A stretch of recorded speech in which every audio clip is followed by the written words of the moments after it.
আওয়ামী লীগের সরকারের মতো বা আওয়ামী লীগ দলের মতো মিথ্যা আশ্বাস দিতে চাই না। আমার সেই অভ্যাসটা নেই, আমি পারি না। আমরা যা পারবো সেটাই বলবো।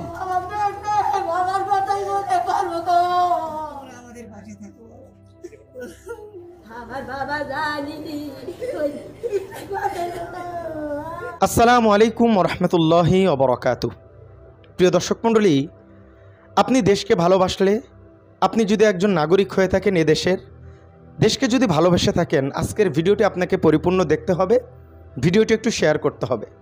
ভিডিওর শুরুতে কিঞ্চিত একটা ক্লিপ আপনাদেরকে দেখিয়েছি, যেখানে একজন মা কান্না করছেন। এই কান্নাটা বগুড়ায়, আমাদের বগুড়া শহরের কান্না। এই মা কান্না করছে, তার সন্তান হারিয়েছে। জুলাই অভ্যুত্থানে ছাত্র ভাইদের ডাকে সাড়া দিয়ে তার সন্তান হারিয়েছে। এখন কান্না করলে সন্তান ফেরত আসবে না, দাবি সবার একটাই। এই কান্না বলে দেয় শেখ হাসিনার বিচার অনিবার্য। তারা তাদেরকে বুকে জড়িয়ে একটাই কথা বলছে যে হাসিনার বিচার যেন নিশ্চিত করা হয়, তাহলেই তার পরিবাররা শান্ত হবে, শান্তি পাবে। আপনি কি চান শেখ হাসিনা দেশে আসুক, তার বিচার হোক? অবশ্যই একটু কমেন্ট করে জানাবেন। আজকে আমরা একটা গুরুত্বপূর্ণ প্রতিবেদন জানাবো, সেটা পররাষ্ট্র মন্ত্রণালয় থেকে আসছে। অনুরোধ করব, ভিডিওটি সংক্ষিপ্ত হবে, ভিডিওটি পর্যাপ্ত পরিমাণে শেয়ার করবেন, ভিডিওতে একটা লাইক করবেন, আমার কথাগুলো মনোযোগ দিয়ে শুনবেন। তার আগে চ্যানেলে যারা নতুন আসছেন দয়া করে চ্যানেলটি সাবস্ক্রাইব করে দেবেন, ভিডিওতে একটা লাইক করবেন। আমরা দোয়া করব জুলাই অভ্যুত্থানে যারা শহীদ হয়েছেন, আল্লাহ পাক রব্বুল আলামিন তাদেরকে জান্নাতুল ফেরদাউসের উচ্চ মাকাম দান করুক, বলেন আমিন। শেখ হাসিনা ফেরত আনার ব্যাপারে পররাষ্ট্র মন্ত্রণালয় থেকে একটা বার্তা দেওয়া হয়েছে। সেই বার্তাটি আমার হাতে, আপনাদেরকে একটু শোনাচ্ছি, সময় থাকলে আমার কথাগুলো শুনবেন। আপা আসলেও কি দেশে আসতেছে কিনা, সরকার কতটুকু এগিয়ে গেল শেখ হাসিনার বিচারের ব্যাপারে?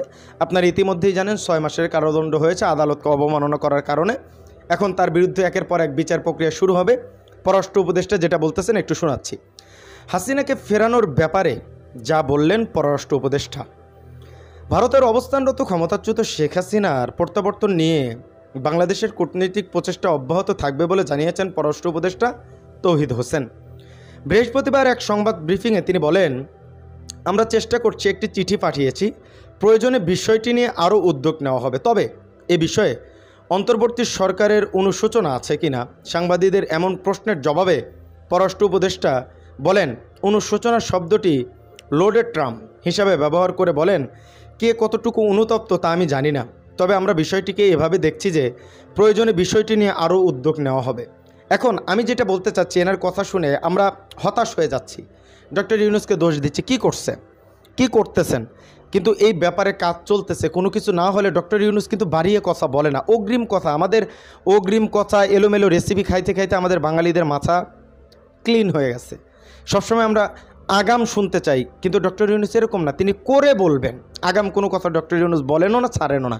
এটা আপনারা এখন না বুঝলে 2 দিন পরে বুঝবেন কি করতেছে। ডক্টর ইউনূসের একটা কথা আমার খুব ভালো মনে পড়ে। তিনি বলছেন যে আমরা কি করতে পারলাম কি না পারলাম এটা আমরা চলে যাওয়ার পরে বলেন যে না আমরা পারি নাই, কিন্তু সেই সময়টুকু তাদের দেন, বিশ্বাস রাখেন ফিরবে, আনা হবে, বিচারের কাঠগড়ায় দাঁড় করানো হবে। হাজার হাজার শহীদ ভাইদের রক্তের বিনিময়ে এটা কখনো বৃথা যাবে না। আমরা দোয়া করব এটা যেন খুব দ্রুত হয়, বিচারটা যেন আমরা দেখতে পারি। আপনারা কি চান বিচার হোক? কি বিচার দাবি করেন অবশ্যই কমেন্ট করবেন। আজকের ভিডিও পর্যন্তই, ভালো থাকবেন সবাই, সুস্থ থাকবেন। আসসালামু আলাইকুম রহমতুল্লাহি ওয়া বারাকাতুহু।